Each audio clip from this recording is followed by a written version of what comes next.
Check this out. 1972 Chevy Custom 20. Original paint, original war wounds. Now the question is could you possibly restore this paint? And by restoration, I mean just bring some life and shine back to this paint. I mean, can you hear that? That is horrid. Now there's no way you're gonna polish away all these types of road rash, gouge. I mean, I don't know what even to call that. It's a disaster. Tom, Darren, it's been a while. It has been a while. So glad we're here together. Yes. What are we going to talk about? What does every detailer say about rotary polishing? Oh, they're scary. Like never do it. No. Oh my gosh. No, and I get it because they actually have a choice now. It's called a dual action. Yeah. Super safe. Yeah. But compared to rotary, I would say super inefficient. Yeah, amen. So you can cut to the chase much quicker with the rotary. Yeah, exactly. And I'm glad that we did learn on this because, we all made a lot of money on rotary polishing. Yes, we did. The guys, I had this conversation with a friend that we both know, and he was saying, Tom. Friend? Yeah, and he was saying, Tom, the way that you polish, my dad never, ever critiqued the way that I use this tool. Why is that? Because he just wanted to get the job done. Oh. And we're in a body shop. If Tom did it wrong, I'm 10 years old, I'm using gravel You're to 10 polish wood. when you start using 10, that thing. yeah. By the time I'm 15, I'm And he wasn't restoring cars. micromanaging you. No, he just get this car Interesting, done. all right. And maybe it was something like what we're going to do Right, here. where it's something kind of hammered. not really a make or break moment in his world. He just wants to be So it's learn like, how to use it. if Tom gets it wrong, so what? So what? We got a body shop anyway, repaint it. All right. Yeah. Now, with the introduction of products like this, we don't have to worry so much about burning. My audience is used to me talking about Ceram X. Ceram X, yeah. So this is the upgraded version. Yes. You added an X to it, so it's double X. You can call it what you want. You reformulated it.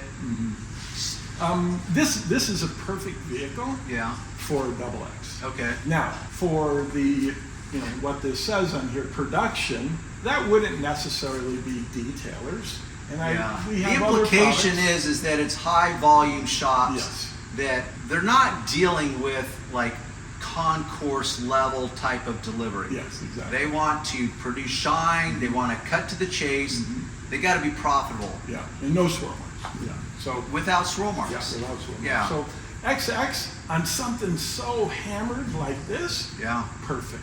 Combo. Very hammered. If I were to use detailing products, I'm gonna be if I were gonna charge the customer hourly, he'd be screwed. Is what he you're would getting be. at, Yeah, he would be. I would have to rip him off. Yeah. So why not just use something more abrasive? Right. And strip off all this oxidation and bring that finish up to a beautiful patinaed 72 Chevy paint, original paint. Right. And it's exactly what the customer wants, as fast as possible. Which goes hand in hand with the rotary. Yes. Speed, speed. Speed. Efficiency, efficiency. And now, one pad. Yeah, So, I was picking up on that. Yeah, I have not. isn't that cool? I mean, I've seen the concept, and I think, did you come out with that concept originally with System 20 1? years ago. Yeah. It just Because I'm the guess you're going to start with a wool pad, Yep. and then you're going to transition to the foam pad, right? To remove the swirl marks. Yeah. Very fast. Yeah. So here's the scary part. Everybody says, "Oh, you need to buff flat. You need to do this." You know what? Stop with the rules. We just need to buff the truck. Just show them your pad right now because you've already did that door. Yeah. So there's the answer to your question. All you that were salivating and couldn't wait to see the results, well, there's the results.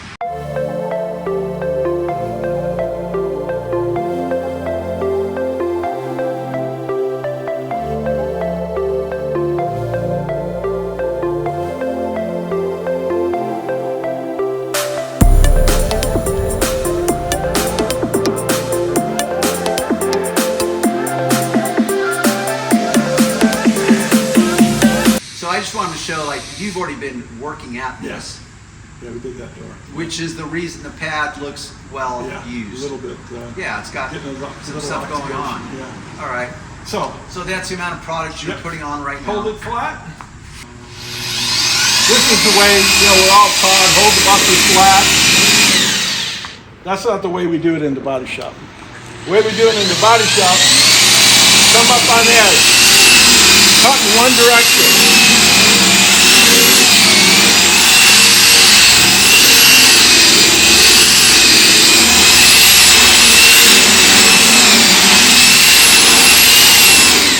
And you're not going to hurt this truck. You're never ever going to hurt this truck. Okay, clarify that though. When you say you're not going to hurt the truck, that could mean a few things to me. The paint's hammered. But already. why are you not going to hurt it? Well, like as a detailer, let's say I'm a total noob. Yeah.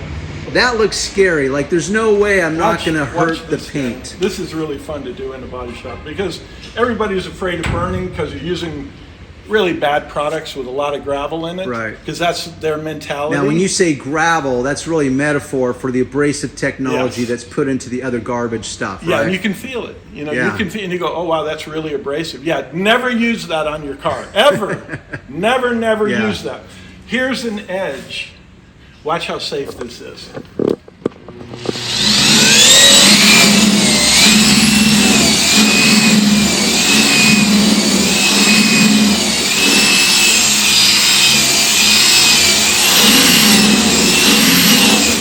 You would never ever do that with a No. compound. Okay, see, people in audience land, you know what they're going to think? like, guess, do you know like what I'm they're... not doing it. Exactly. I'm not doing that. Well, actually, to be more precise, what they're going to think is that you just backed off the pressure. So what I'm going to tell you is that because I'm here and I have experience, Yeah. 30 years of experience, I could tell by the sound Yeah. that you're laying into that. I'm bogging the buffer. So Yeah. also with my experience, I'm impressed where it's like, okay, I would be fearful to do that myself. So if a customer was paying me to do that, I'm not going to lay into it like you just Yeah. did. You're trying to prove a point. Yeah. And it's clearly a valid point because the paint's still there. Yeah.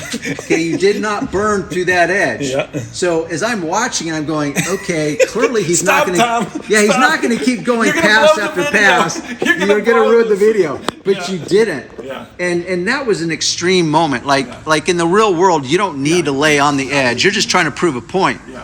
Which is that product is effective, Yeah. efficient, but also safer. And water's the insulator. So you get in here, you know, you need to get down in there. To try and do this with a DA, you're going to spend a measurable Forever. amount of time. Yes. Now you get in there with a rotary.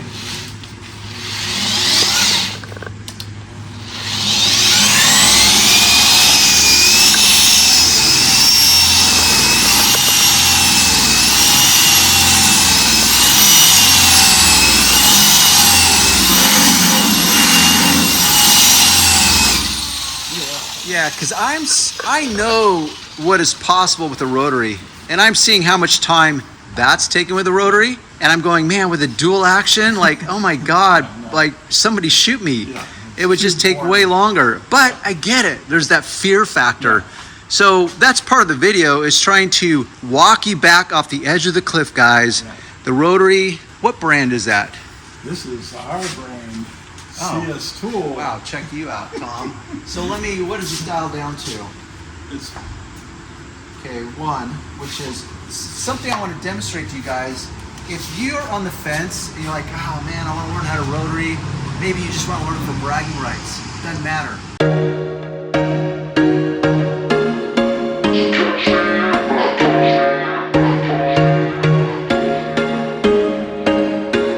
There was once a day that I would pray for you. I'd go and misbehave just so you'd notice too. Sneaking looks up and down from across the room.